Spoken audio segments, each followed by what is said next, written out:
Selamat sore. Selamat sore Mas Erik. Ya. Mas Erik, Ya. saya Tommy Mas. Mas Tommy ya. Mau nanya-nanya sedikit tentang, kan Mas Erik kan selama ini kan musisi ya. Ya. Saya juga orang Jogja, sangat tahu Mas Erik di salah satu personelnya Endang Sukamti ya. Dan sekarang Mas Erik kan tak lihatnya banyak membangun sebuah tempat ya. Tempat apa itu Mas? Dan saya lihat sekarang Mas Erik lagi sedang fokus terhadap pariwisata. Itu gimana ceritanya kok bisa sampai ke dari musisi menjadi suatu penggiat wisata itu apa sih Mas? Itu apa sih yang membuat Mas Erik? Ya sebenarnya kalau korelasi dengan program jalan-jalan yang bersentuhan dengan pariwisata itu, ya kalau Endang Sukamti sangat dekat sekali karena kita melakukan kegiatan Explore Indonesia itu hampir setiap tahun pasti ada. Entah itu lewat Trip Selalu Indonesia, entah itu lewat program untuk pembuatan album Endang Sukamti, itu pasti kita menjelajah. Oke. Sama kan? Siap. Jelajah. Nah dari situ ini menjadi sebuah hobi yang selalu kita agendakan. Gitu. Itu setiap pembuatan album atau setiap tahun atau gimana? Setiap tahun pembuatan album. Oke. Terus ada Trip Selalu Indonesia juga, proyek pengarsipan aset Indonesia, budaya dan pesona alamnya itu. Oke. Nah kemudian karena hobi saya juga jalan-jalan, jadi kegiatan itu mendadak berhenti karena adanya pandemi. Oke. Nah, karena pandemi tidak bisa kemana-mana, ya saya coba untuk eksplor rumah saya sendiri dulu. Rumah sendiri. Nah, jalan-jalanlah kita eksplor di Yogyakarta. Pantai ya sering, aku sering main ke laut toh. Jadi aku kurangin untuk kegiatan ke arah pantai. Bukan karena di sana nggak ada potensi, karena aku sudah sering ke sana. Sudah sering ke sana. Jadi yang belum kan aku ke gunung-gunungan. Ke gunung betul. Males ya. Wah, kalau daki-daki ya. Capek Mas. Capek. Nah, jadi aku cari tempat yang dataran tinggi yang bisa diakses mobil atau motor dengan mudah, jadi trekkingnya nggak berat-berat. Oke. Maka terdamparlah aku di sini. Terdampar di sini, jatuh cinta dengan tempat ini. Alhamdulillah dikasih kepercayaan dan rezeki untuk berjodoh dengan tanah di sini juga. Terus akhirnya ya menjadi akamsi di sini. Akamsi sini. Ya. Kalau boleh tahu ini di mana tempatnya ini Mas, dari Jogja itu berapa lama, terus ini di mana, daerah mana? Ya, nama ini saya beri nama kawasan Gelang Projo.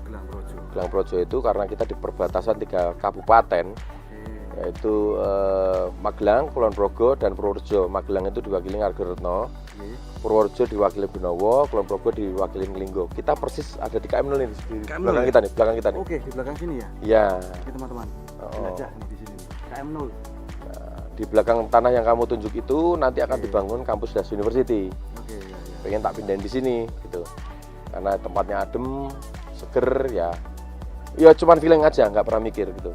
Nah dari situ punya kepinginan untuk dibangun Das University, tempat ini menjadi sebuah satu ekosistem yang bisa diberdayakan semuanya. Oke, pemberdayaan ya? Iya. Jadi apa yang kita lakukan, yang pertama adalah mempersiapkan masyarakatnya dulu. Kemudian yang kedua infrastrukturnya. Jadi selama semuanya sudah ready ya kita bisa pindah situ. Terus juga cari dananya. Cari dananya. Ya, kita ada memang budget untuk membangun kampus.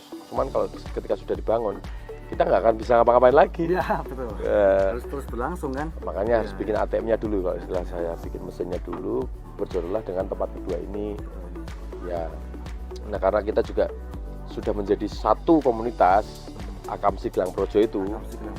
Nah kita move bareng, bikin gerakan bareng untuk sekalian membangun Gelang Projo itu sendiri gitu. Jadi mapping potensi segala macam, kita harus mapping semuanya supaya tidak bertabrakan. Kita bikin zonanya. Jadi ada zona hospitality, sebelah sana ada zona entertainment, zona budaya, zona glamping, camping. Di sini yang kamu datang ini adalah namanya Tumpeng Menoreh, ini pusat atau zona kuliner Gelang Projo. Gelang Projo. Itu orang-orangnya dari sekitar sini atau campur-campur Mas? Semuanya pemberdayaan dari masyarakat.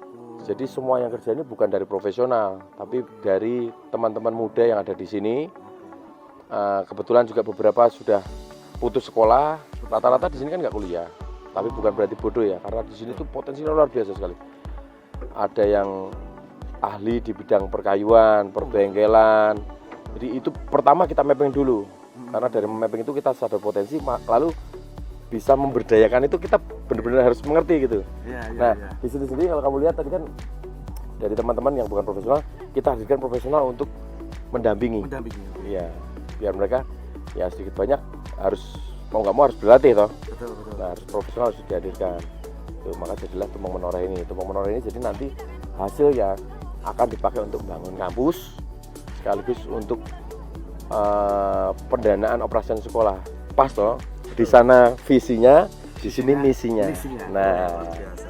dari sini kelihatan itu Gunung Manten. Terus konsep kampusnya gimana tuh mas? Itu akan diajari apa aja sih mas? Das University itu sudah berdiri selama 5 tahun, sekarang sudah 7 generasi. Bulan Juli nanti kita akan buka generasi untuk ke-8. Ke-8. Ya, itu kurang lebih sekolah minat dan bakat. Tapi untuk saat ini kita hanya membuka untuk program animasi, Oke.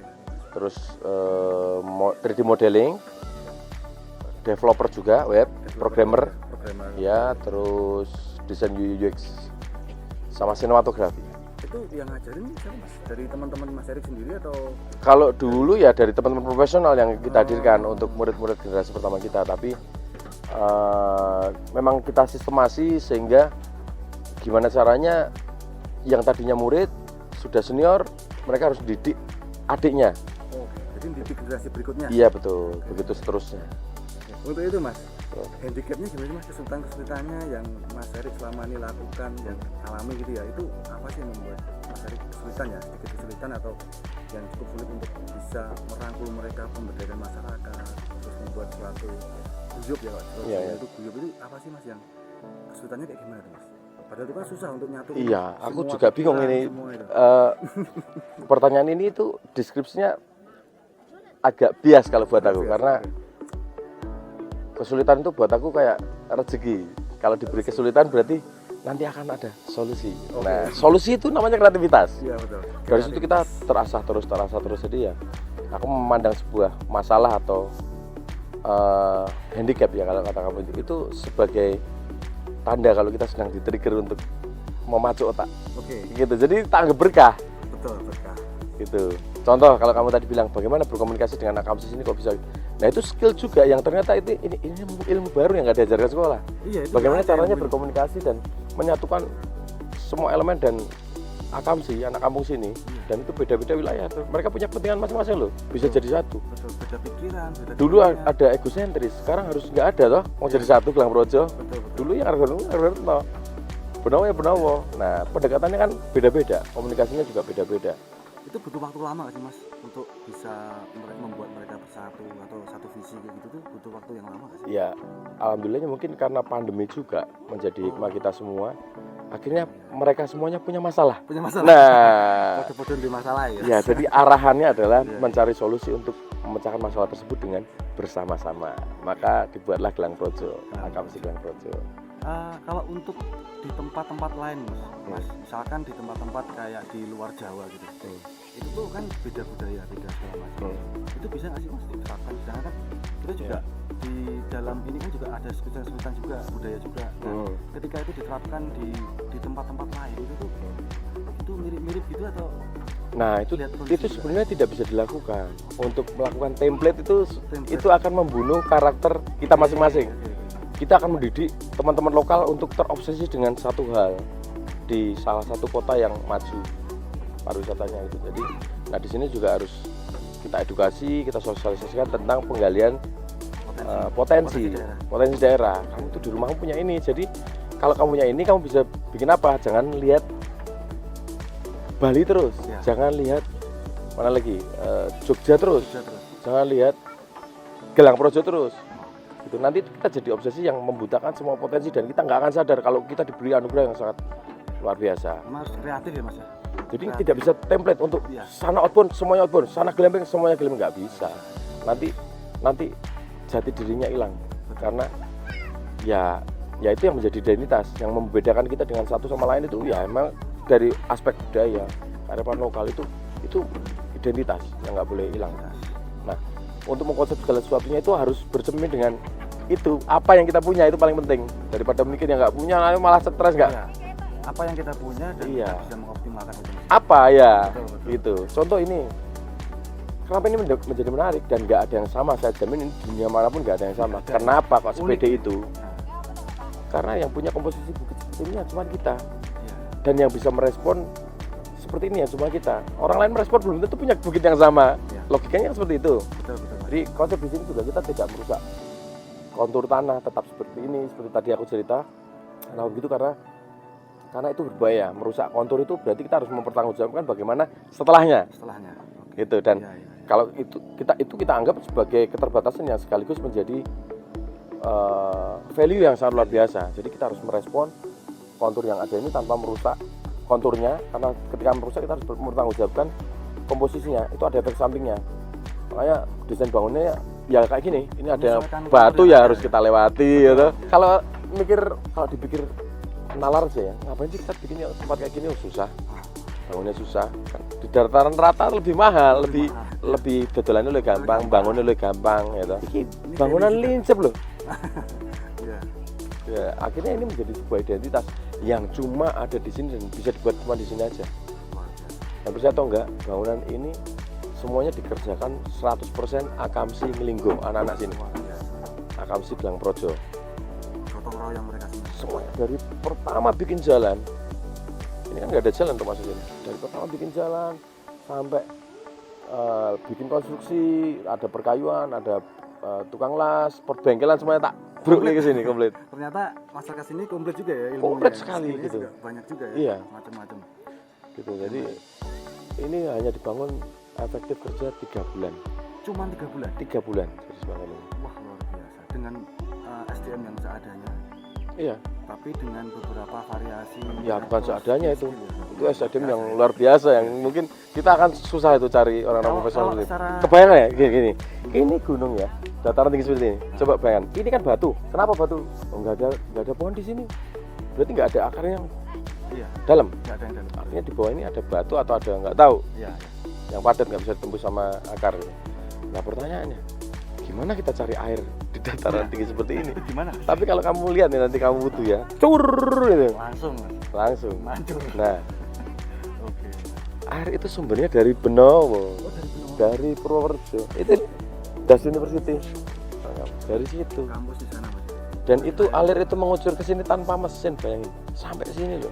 Karena apa? Ada menterinya, menteri perairan yang sudah mikirin itu. Jadi nggak usah pusing. Kita tinggal mapping, berdayakan. Atau mungkin kamu nggak usah Pak, di sini nggak ada air, maksudnya gitu kan, nggak jadi bangun di sini karena air kan paling penting. Paling penting. Air. Ditarik dari Benowo, bayangin. Nah, Mas, yang terakhir nih, Mas. Kalau dari Mas Eri sendiri, Mas, harapan dari Mas Eri itu seperti apa? Iya. Kalau harapanku sih semoga dengan adanya event pandemi ini, momen pandemi ini itu bisa menjadi tolak balik untuk kita semuanya, untuk menjadi trigger perubahan untuk kita semuanya lebih baik. Yang tadinya nggak berani jadi berani, wong kepepet. Yang tadinya malu jadi nggak punya malu, wong kepepet. Nggak ada gengsi. Yang tadinya sungkan-sungkan jadi cul-culan santai, gitu. Yang tadinya malas kerja jadi kepecut, jadi mau pengen kerja. Gitu. Nah itu kan harapanku bisa menjadi trigger positif untuk membuat sebuah titik balik ya, perubahan dan sekaligus pertumbuhan kita semua.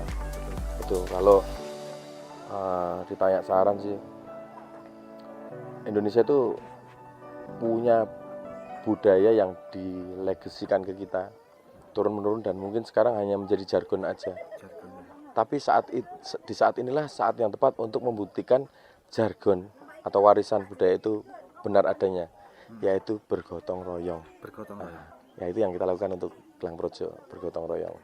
Oke, Mas, gitu aja. Terima kasih buat waktunya. Assalamualaikum warahmatullahi wabarakatuh. Selamat siang.